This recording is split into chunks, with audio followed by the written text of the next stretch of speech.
tous et bienvenue dans une toute nouvelle vidéo ASMR, j'espère que vous allez bien. Écoutez, moi je suis très content de vous faire cette petite vidéo, il est 9 heures du matin et j'avais déjà envie de vous faire une vidéo ASMR puisque je suis assez matinal en semaine, pas du tout le week-end. Enfin bref, aujourd'hui on va parler d'une série que vous connaissez forcément au moins de nom. Il s'agit de Breaking Bad. Alors Breaking Bad, il faut savoir que j'ai découvert cette série il y a environ 2 ans, donc c'est assez tard entre guillemets par rapport à la sortie de la série.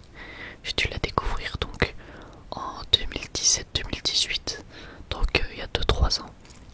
Et je dois bien reconnaître que ça a été une de mes premières claques séries. Il faut savoir que j'ai commencé les séries très tard. J'ai commencé à regarder les séries en 2016 avec la sortie française de Stranger Things. Donc j'ai commencé vraiment très tard à regarder les séries et après j'ai enchaîné.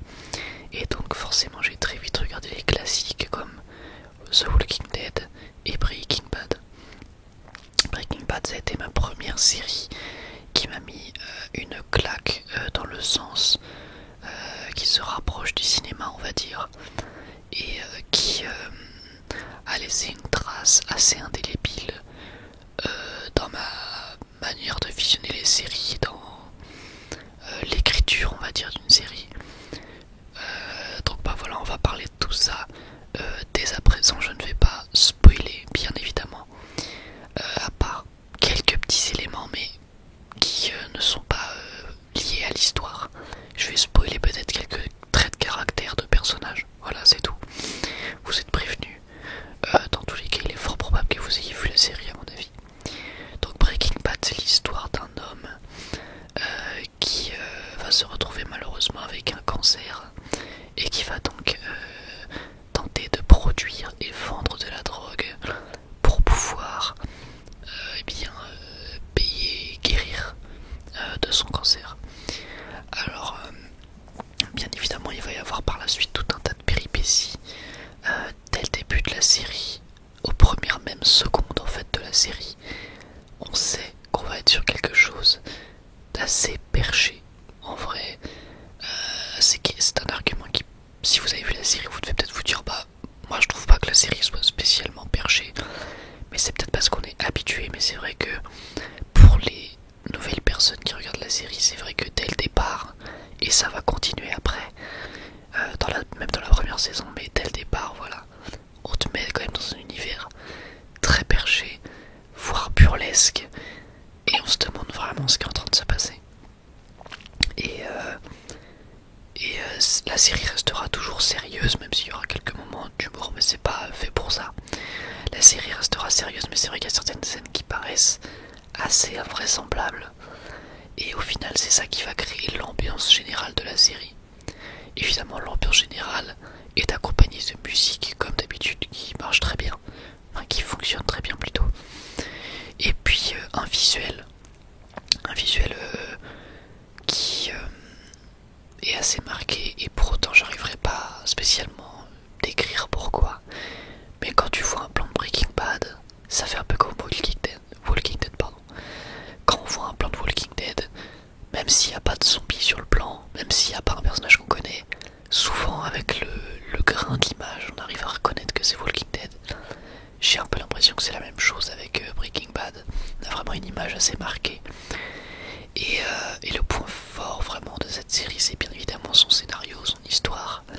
Faut savoir que c'est une série en 5 saisons. Et c'est bien que ça n'aille pas plus loin comme le font certaines séries qui abusent totalement des saisons. Là on est sur 5 saisons, ce qui permet d'avoir une tension et un enjeu constant. Même si je pense que le plus gros point faible de la série, c'est que pendant, on va dire, une moitié de saison, c'est assez lent. On a peut-être un petit peu plus de mal à avancer dans la série. Mais une fois que ce passage est passé, on arrive vers la fin, vers à peu près la dernière saison. Et là du coup, on retrouve vraiment cette passion qu'on a pu avoir pour le début de la série. Ça a fait ça à pas mal de personnes, c'est ce petit creux, on va dire.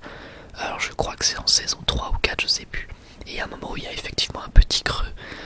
Pour autant c'est pas inintéressant, bien évidemment. mais ça peut sortir certaines personnes de la série, ce qui est dommage, parce que c'est une série, pour le coup, s'il faut la commencer, il faut la terminer. C'est une histoire, et c'est ça que j'aime bien aussi, c'est que c'est certes une série, mais c'est une histoire qui a vraiment un début et une fin. Il n'y a pas de oui, mais peut-être qu'avec de la chance, et puis peut-être qu'il y aura une suite, et peut-être que... Non, là ce que j'aime bien, c'est que quelqu'un a eu une idée, il est allé au bout de son idée, et il est arrêté. Et donc ça j'aime bien. J'aime bien le fait qu'il y ait un début et une fin.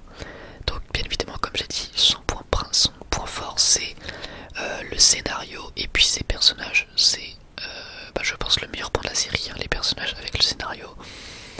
Alors moi je m'identifierais plus à Jesse Pinkman, bien évidemment, qui est en gros l'acolyte de Walter White, le personnage principal, et qui est en gros un jeune, ou plutôt en tout cas au début de la série on le voit vraiment comme un jeune junkie qui s'en fout complet, qui sèche les cours, etc.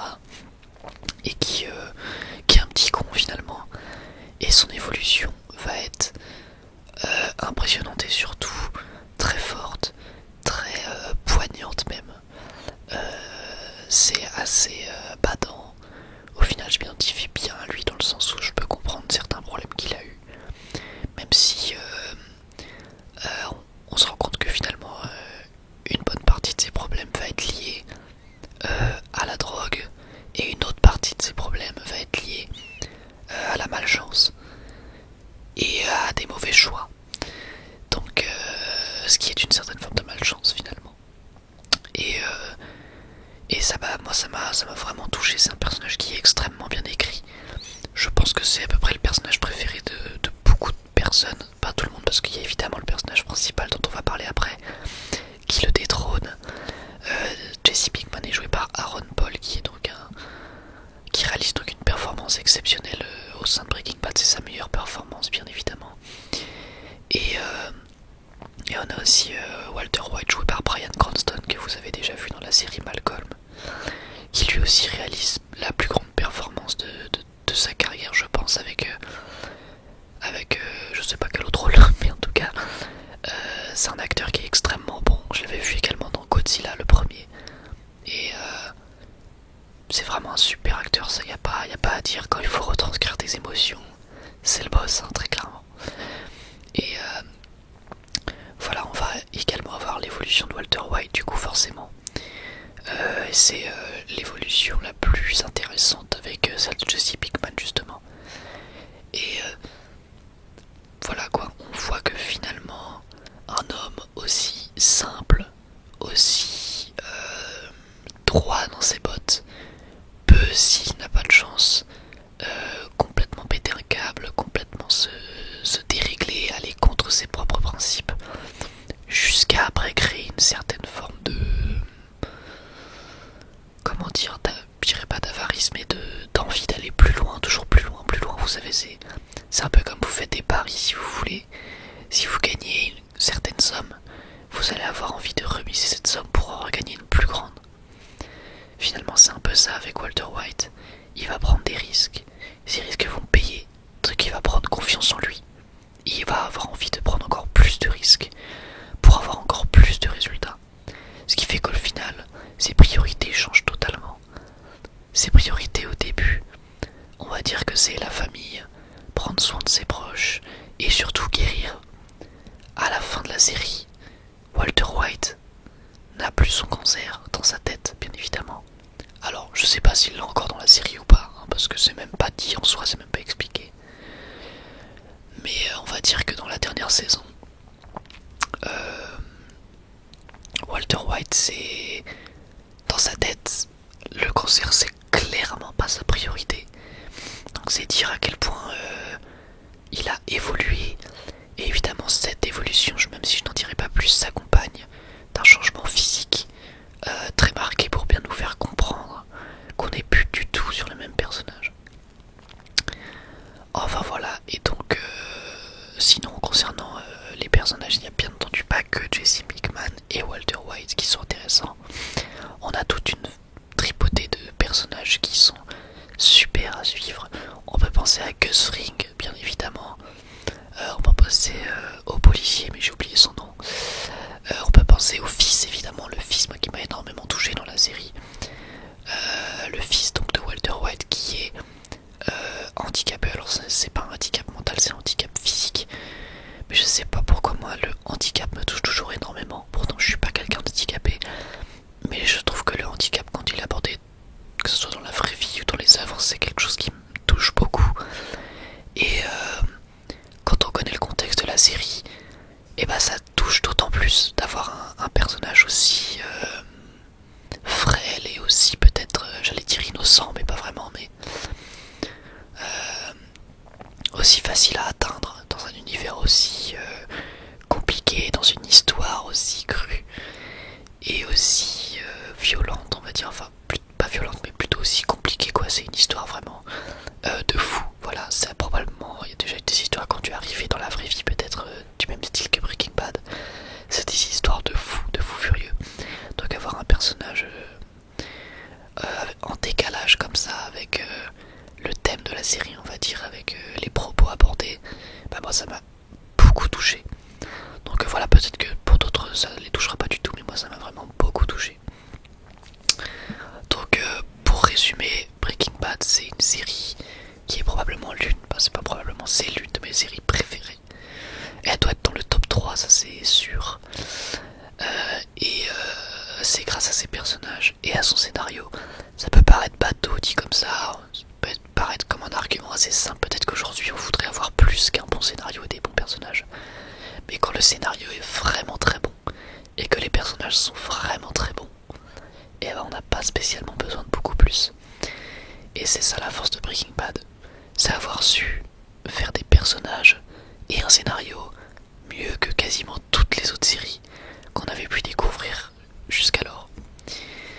Donc voilà, pas besoin de sortir un truc ultra original, pas besoin de sortir un élément particulier qui fait qu'on aurait envie de regarder la série. Ça surfe pas sur une quelconque licence. Bref, tout a été fait de A à Z, de la manière la plus évidente qui soit, et au final, et bah ça a super bien marché et c'est extrêmement bien écrit. Donc Breaking Bad c'est une série exceptionnelle. Je pense qu'elle est considérée comme étant la plus grande série de tous les temps par beaucoup de monde. Il y a Game of Thrones bien sûr qui on va dire est en bonne concurrence avec Breaking Bad pour la place de numéro 1. Puis aujourd'hui il y a plein d'autres séries qui sortent, donc peut-être que ça va changer assez rapidement, mais en tous les cas je crois que dans l'esprit collectif Breaking Bad est probablement la plus grande série de tous les temps. Et pour moi c'est justifié. Donc bah voilà, on a terminé pour cette vidéo sur Breaking Bad, j'espère qu'elle vous aura plu. N'hésitez pas à me dire dans les commentaires, et bien si vous avez déjà vu cette série, qu'est-ce que vous en avez pensé, quels sont les points que vous avez